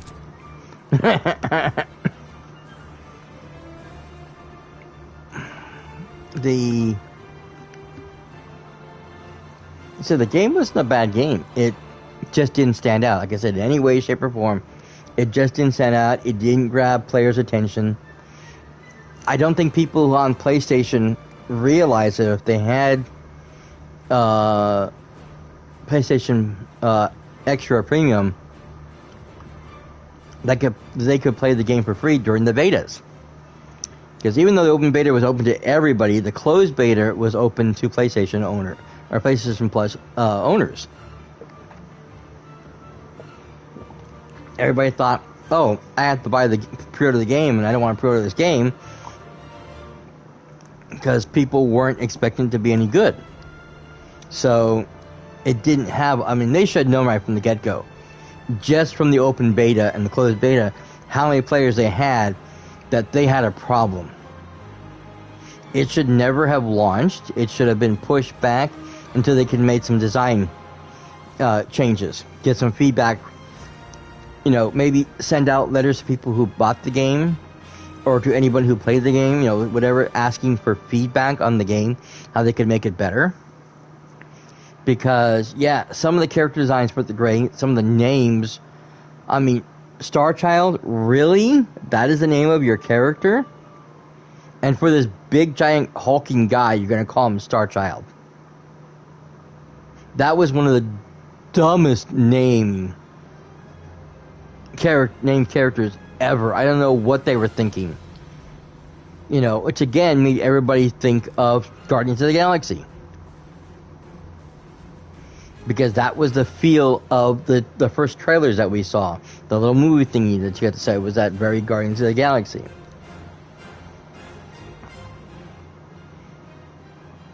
It, you know, it was an epic fail. It is an absolute epic fail. It's going to go down in history as the worst launch and the worst, the biggest failure in gaming history.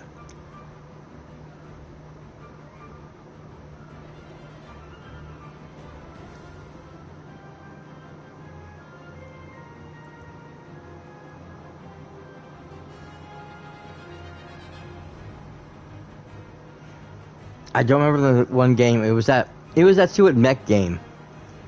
You know, where you had to get in the suits and you fly around and everything.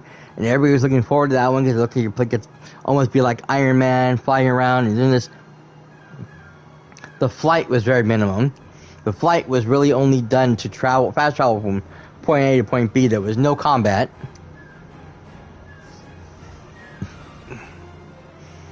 That game also was just, at launch, it was horrible. It was riddled with bugs during both the beta and the actual launch. But that one lasted a year before it got canceled. They tried patching it, they tried working on it, they tried doing changes to it, and finally they had to just give up. This didn't make it out the door. 2 weeks. Less than 2 weeks, sorry. Less than 2 weeks. It's closing in 2 weeks. It didn't make it to 2 weeks.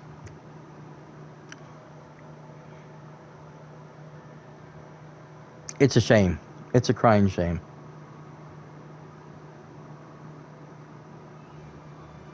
I was really hoping that between this one and Concord and Marvel Rivals, that would help take up the time that I'm no longer playing overhype, because I'm done with Blizzard, I'm done with Activision, I'm not playing their games, I'm not playing any of their stuff anymore.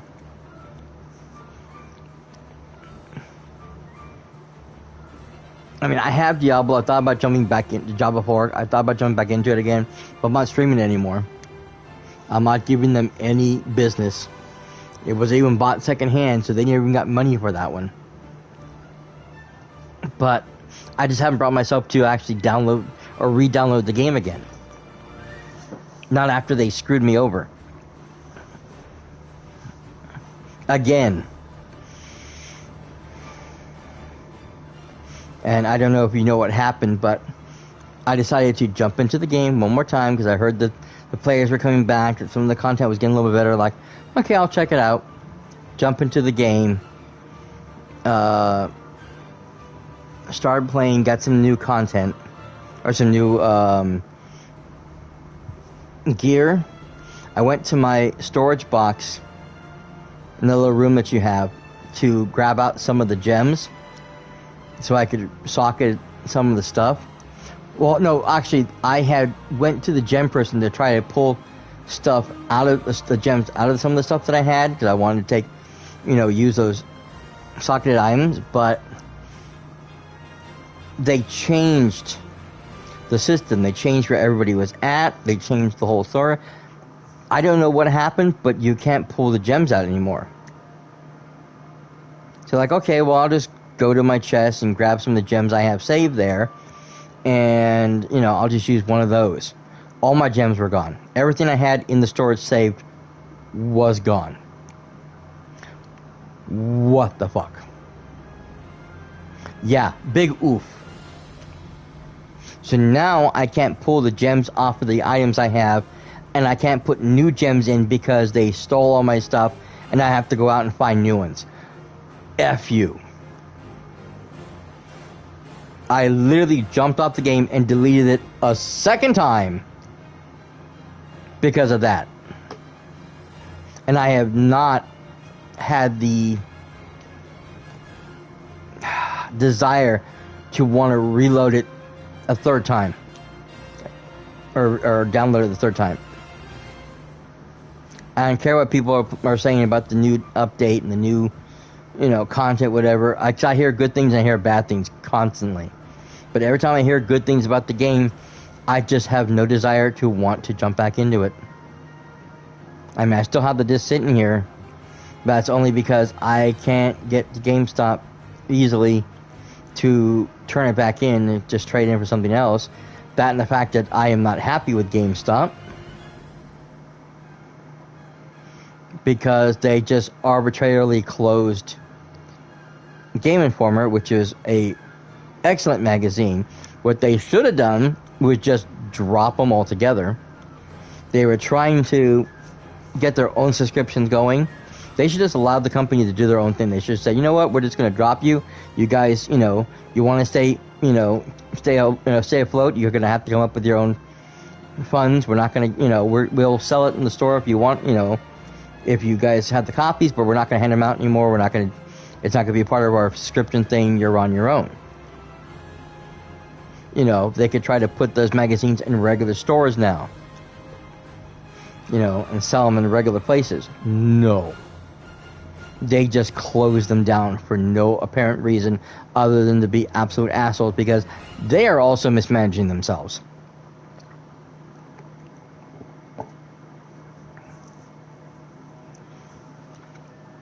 So yeah, I have not looked at GameStop for anything anymore. If I look for anything game-wise or console-wise, I'm either going to Best Buy or I'm going to Amazon. I'll even look at Walmart. But I am no longer looking through GameStop for anything. I kind of just dropped them like a bad habit, like I did everything else.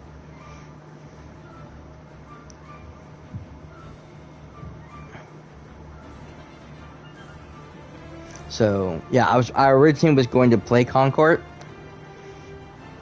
While I still have the chance to play, I was going to stream it and talk about the disaster that is while we were playing.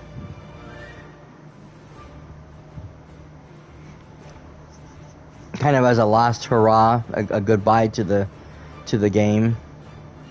But that's really not going to matter if I play it now or not, if I stream it now or not, because it's over and done with.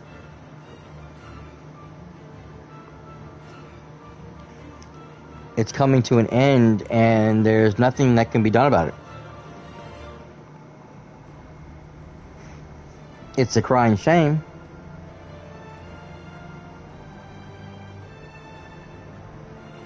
But that's the way the digital cookie crumbles.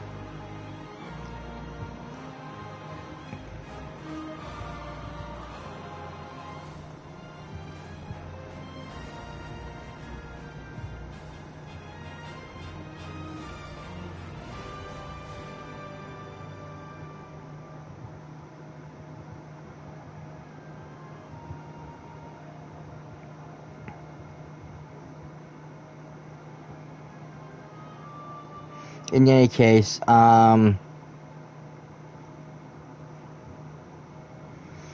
I'm probably going to pick up Star Wars Outlaw, and we'll probably play that next week.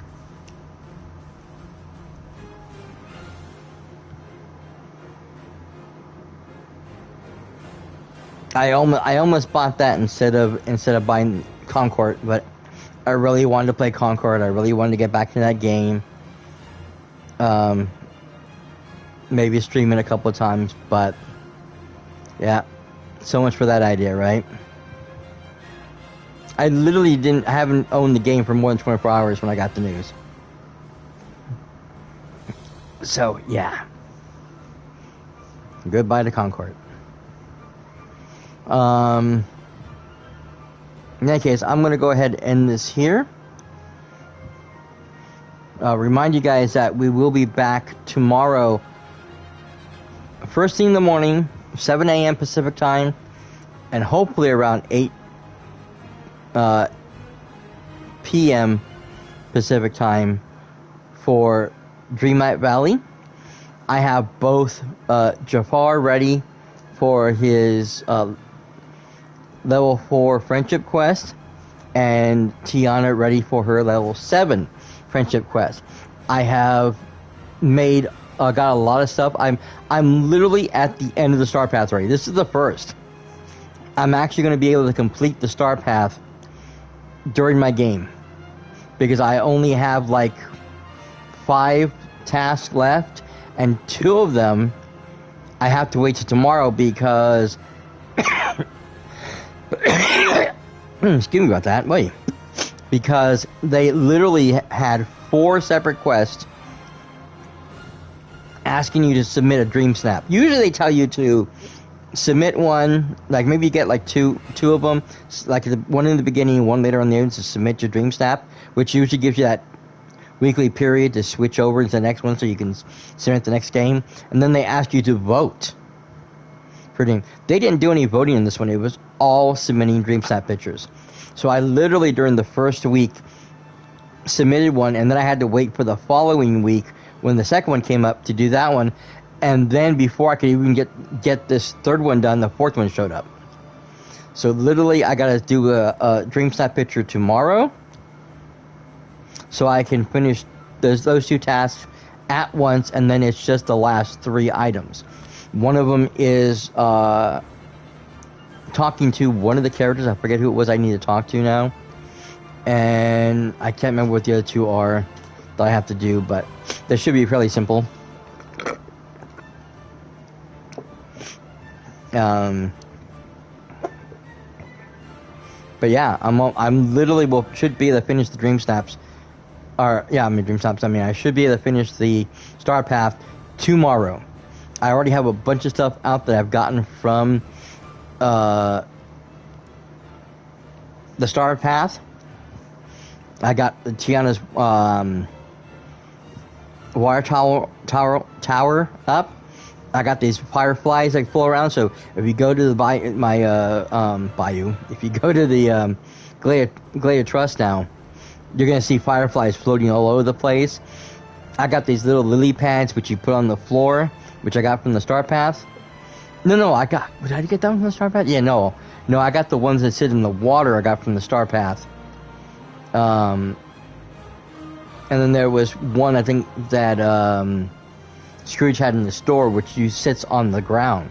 So I have all these lit up lilies that are all over the place. They look really cool. I bought one of the houses I was talking about buying. I wanted to look at. I was finally broke down and said, okay, I'm just gonna pay for the difference. And bought the extra coins for $5. I could buy the house. It sits on the water just like the beach house does. So I have it in the waterway in the river, partially in the river and partially out.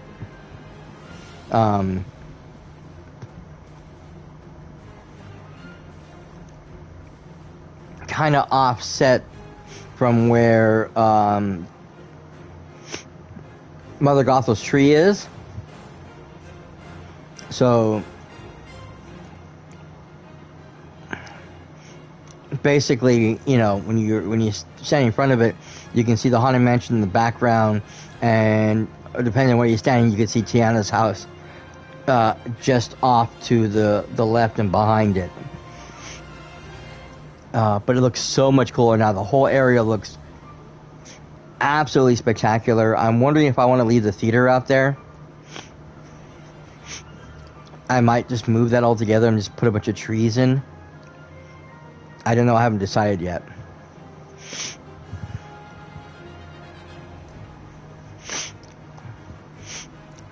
Of course, I could always move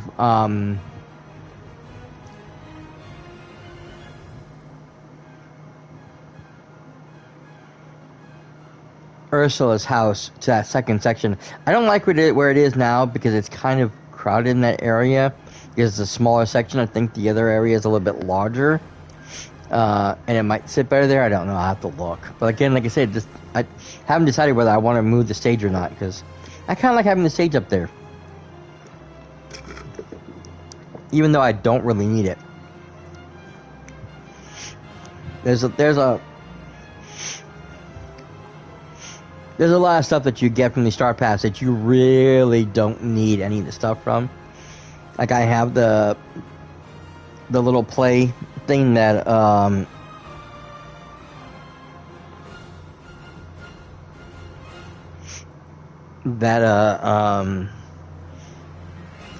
Olaf made me create. That's still up. I don't really need that. I should take that down. I can make more room over there because it is a little crowded over there in that section, especially when I have to clean things up. Having to go around everything because it's such a mess over there, so crowded. And I could make more room for my Christmas area. Put the train on that side, so I might change that around. I have so many changes I want to make, so many different things I want to do. I've got to do a whole new walkthrough of the island because I need to update it badly because the island has changed so much. Oh, you have a good night too, Tree. Sorry, Tay. I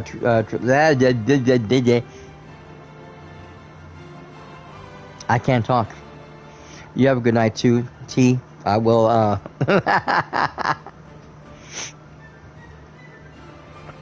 hopefully we'll see you tomorrow. But yeah, we have a lot to do the next two episodes.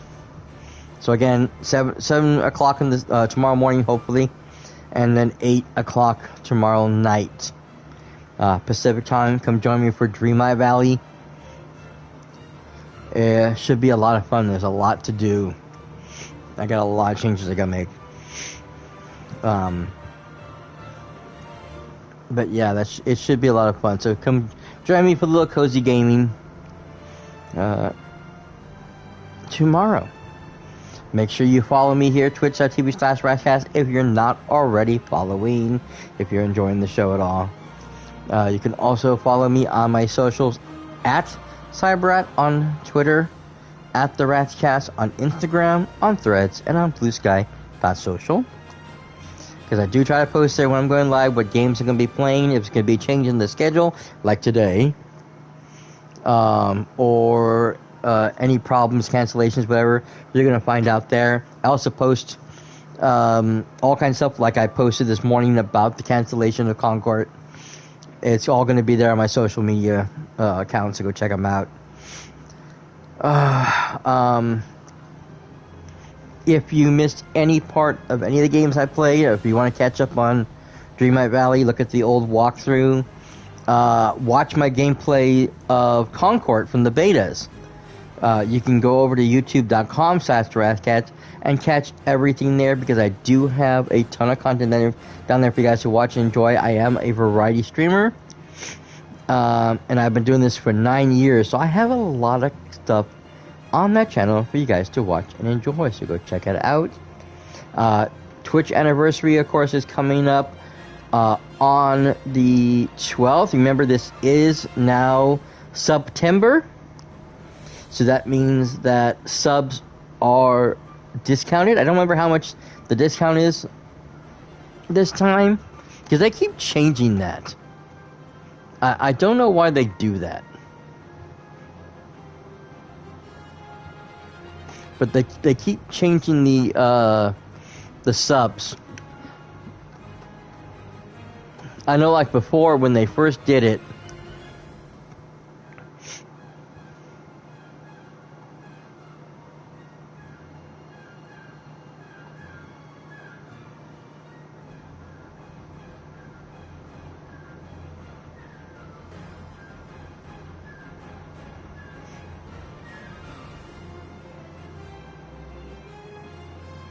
Okay, so it is 25% off.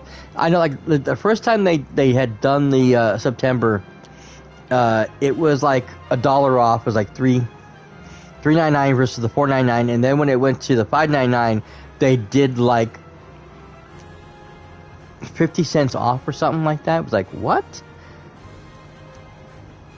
I mean, they didn't even drop the whole dollar, which is like 50 cents. It was like you know, $5.45 or 5 something.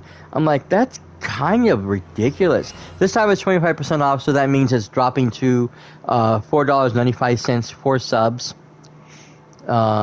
which is not bad. You can go ahead and sub to your favorite streamers for a little bit of a discount during September if you do any, of course,